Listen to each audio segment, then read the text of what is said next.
Hey guys, it's Brian. Welcome to the Awards Contender. So I'm almost to my ranking video of everything I saw at the Toronto Film Festival. 21 films from worst to best. That is coming up next. But before I get to that video, I am talking today about No Other Choice, the latest film from Park Chan-wook, which was one of the hot tickets at TIFF. It took me so long to get a ticket for this one, guys. I spent days emailing publicists and checking the website, trying to get a seat. It took a long time, but I just knew, especially based on some early word of mouth out of Venice from some people at TIFF who saw a P&I screening, a press and industry screening. They were saying it was freaking amazing, and I said, I have to see this before I leave Toronto. And so a publicist came through for me. Boy, was this worth the wait, all of the work that went into finally getting a chance to see it at TIFF. This is one of the best films of 2025. It is absolutely extraordinary on a storytelling level, on a directing level, cinematography, editing, acting. This is what the movies are about. A film that takes you on a wild ride, very unpredictable. You never know where it's going next. You might think you know where it's going based on its premise. Set in contemporary South Korea, the film tells of Man-soo, played by Lee Byung-hun, who was laid off from his job after decades working for a paper company and soon finds himself trying to pay the mortgage, trying to pay for everything his family needs, and coming up with nothing. And so he turns to the competition, the men who have positions right above him. If he can eliminate them, maybe he can get his job back. Maybe he can have an even better job at the company. And so, yeah, he targets these guys to murder them, to take them out, get them out of the equation for good so he can get his life back on track. It's set up in a way as maybe it could be an action film, another Kill Bill or something. But this is not Kill Bill. This is not the main character writing down the names of the people he wants to murder, going to their house and killing them and scratching their name off a piece of paper. That's not what this film is. It's much more complex than that. It's much harder for Man-soo to complete his missions. It doesn't always go to plan. And he's a smart guy. He is capable in many ways, but he also makes a lot of mistakes. And so something really great and refreshing about No Other Choice is how funny it is.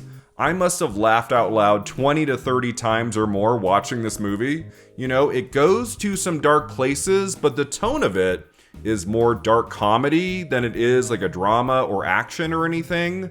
You really come to love the main character, even though he's doing some dastardly things, You come to learn so much about his life, about his family, how much family means to him. And so when he can no longer provide, and he's tried everything he can to get a job to no avail, there's a tremendous sequence in this movie where he starts to realize everything is going away. He's going to have to sell his house, everything to do with his kids and their extracurriculars have to go away. He has to get rid of his dogs. He can't keep his dogs anymore. He can't pay for their food. At the beginning of the movie, his family is in a very good place. Everybody seems to be happy. They're in this tranquil state that doesn't seem like it's going to change. And then 30, 40 minutes later, so much of what they have is gone and might never be retrieved. And so, yeah, he's trying to figure out what his next step will be. And there is this hilarious scene where he comes across a member of the competition who, if they were no longer at his company, maybe he could get his job back. The man doesn't see him. He takes a phone call and he's just talking to someone. And then Man-soo goes to the top of a building where he can look down on top of the man's head. And he proceeds to hold up 2 or 3 different flower pots. Which one could I drop on top of his head to kill him? And it's not done in a dramatic sense. It's very funny. The tone of it, the pacing of this moment, No Other Choice, is extremely funny. It's very accessible. I think some audience members who might be turned off at the idea of watching a film with subtitles, not an American film, they might say, oh, I don't know about this one. I am telling you, give this one a chance. It's a film that will relate to everybody who watches it. It's definitely a movie of the current moment. I'll just say that. It definitely captures an element of what many people are going through in today's society, no matter what country you live in. And so it is relatable in many aspects, and it's just a frickin' great movie, one scene to the next. I had such a good time watching this. I knew within the first few minutes I was going to love this film, and I've been a big fan of the director, Park Chan-wook. I mean, his last movie, Decision to Leave, was outstanding. I was shocked when it didn't get in at the Oscars at all. Park Chan-wook has never received an Oscar nomination, and boy, as I'll talk about near the end of this video, I hope that's about to change. I do think it's going to. This writer-director is so incredibly talented. I mean, you go back to some of his earlier films like Old Boy, which I loved in college. The Handmaiden is amazing. His work is so singular. He has such a unique voice. And what a competent director he is. No Other Choice runs about 2.5 hours long. You never feel the length. It just zips by. And every moment, every shot clearly has had a lot of thought put into it. I was gobsmacked by the cinematography in this movie, which is 100% Oscar worthy. It's never flashy for no purpose. Like, it all serves a purpose in how he's trying to tell this story. And there are some shots. There's this moment where he and another character are taking a drink of alcohol, and what the camera does to show him as he downs this drink, I was in the theater like, you did not need to go this hard, Park Chan-wook. And the way it's presented on screen to show like the absolute insanity the character is feeling in that moment, the cinematography of No Other Choice always serves a purpose in like getting us a glimpse into his mind, like where he is on an emotional level. Like, you understand through the cinematography, the editing, the score, all of it, but especially in the dynamite look to this movie. If you don't care about the story, the performances, any of it, if all you care about is the cinematography, you will still have a good time. Like, if I had been bored in this for whatever reason, like the narrative only worked in fits and starts, I could have just looked at this film and gotten a lot out of it. But thank God the story works beautifully as well. You are always there with the main character. You understand his plight and what he's trying to do. You get to follow him in all of his mistakes, all of his successes, you know, his up moments, his down moments. This is a brilliant lead performance from Lee Byung-hun, who is just doing some of the best work you will see in the movies in 2025.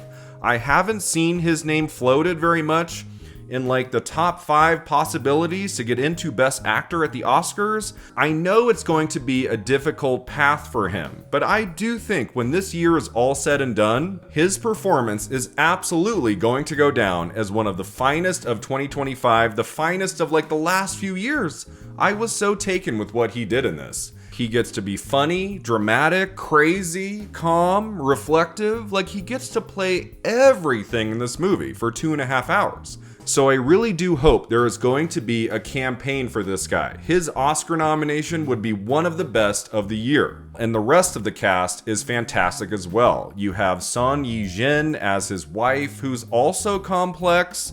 You know, she understands what her husband's going through when he can't find another job, but she's also deeply disappointed in him in a way. Like, she's doing what she needs to do for her family, but she wants him to get back up on his feet. And as the film goes along, she starts to recognize something is up with him. And so their relationship is fascinating. Her performance is also great. And I have to give a shout out to the phenomenal, like freaking phenomenal performance by Yeom Hae-ran, who plays this crazed wife of this man who is one of the targets. And she gets a lot to do in this, more than you might expect. There's like a moment of her running, like chasing after the main character. That's just like, it's so frantic, so funny, so real in terms of what's happening in that moment. I really loved her performance as well. I think she deserves a Best Supporting Actress Oscar nomination. I don't think that'll happen. But Yeom Hae-ran in this film, holy frickin' cow. I mean, something that Park Chan-wook gets so right in the screenplay is that it's not just the main character Man-soo's story. We could just follow him, have every moment just be his point of view. He's in every shot. and he slowly takes down these 3 members of the competition at his workforce so he can get back on his feet. Like, the movie could have been much more simplistic in a way.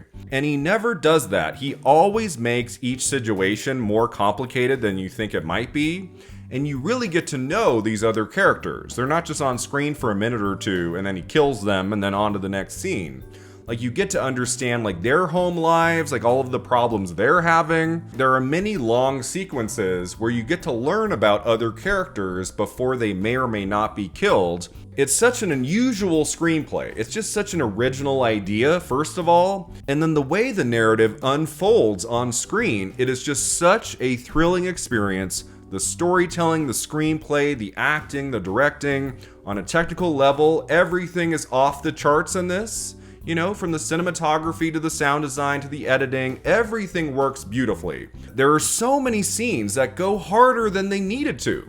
Like, there's this moment early on when he's having a job interview, and just the way that scene is staged and lit, like the light coming through the window behind the men who are conducting the job interview, and how bright Man-Soo is in that moment compared to the other characters, it gives insight into how he's feeling, what he's thinking in that moment. It's just one brilliant example of cinematography after another for 2.5 hours. There's never a moment where I'm like, oh, you know, they could have shot that part better. Like, no. Everything in this film has been made with such precision. It's so meticulously crafted, like in every respect. For anyone who loves cinema, No Other Choice is an awesome experience.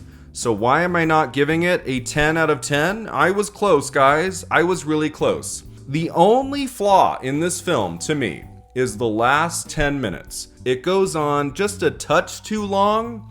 There's a scene near the end where I thought, oh my god, this thing is sticking the landing perfectly.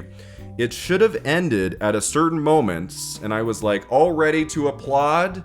And then it went on for another 10 minutes at least. And I was like, okay. There's a bit of an epilogue in a way. You learn some details about the characters, and like, you know, it's not a waste of time or anything. And the very final scene is fantastic. I just felt like there was like an extra beat this movie did not need. Like, it got the idea across like about 10 minutes earlier. That was the only flaw I found to be in this movie. Everything else, wow. Just frickin' wow. Is this going to be an Oscars movie? God damn, I hope it is, guys. I am going to be very upset on Oscar nominations morning in January if No Other Choice comes up empty-handed. You know, if it only gets into like one category or something, this is what No Other Choice deserves. Best Picture, Best Director, Best Actor, Best Adapted Screenplay, Best Cinematography, Best Film Editing, at minimum. I would also love to see it get into Best Supporting Actress, maybe Sounds.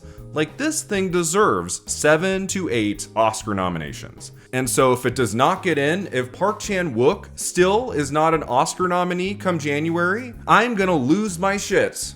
I know people were confused, like, why didn't it win anything at Venice? I am as confused as you are. Like, how did this not win Best Director there, you know? It could have won Director, and it would have deserved it. It makes zero sense to me. It played through the roof at the Toronto Film Festival. Everybody I've talked to loved this movie. It's in their top 2 or 3 of the week. It's definitely in my top 3. So going into award season here, I am optimistic. I think it's going to do well. It's too strong of a movie to be ignored. Neon has it. They have their plates full, right? They also have It Was Just an Accident and The Secret Agent and Sentimental Value. Like, they have a ton of stuff. But they need to push this one and push it big time. It's coming out Christmas Day, I believe, in limited release and then going wide in January. I do think that's a good strategy, kind of holding it off until the end of the year and then going wide at the beginning of 2026. I think that could benefit this movie. It could hit at just the right time. Everybody discovers it right as award season is really heating up. Like that could happen. I just think this film is way too good to miss in Best Picture, Best Director, Best Adapted Screenplay for sure, Best Cinematography, and I do think Lee Byung-hun deserves to be in the race for Best Actor. And at this moment in time, he would be my choice to win.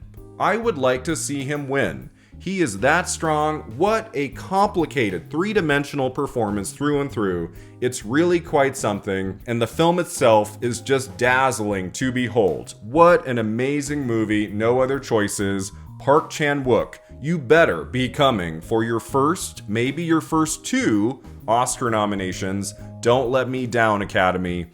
Do not let me down on this one. This is absolutely one of the top 10 films of 2025. I can't wait to watch it again. I give no other choice a very enthusiastic 9 out of 10.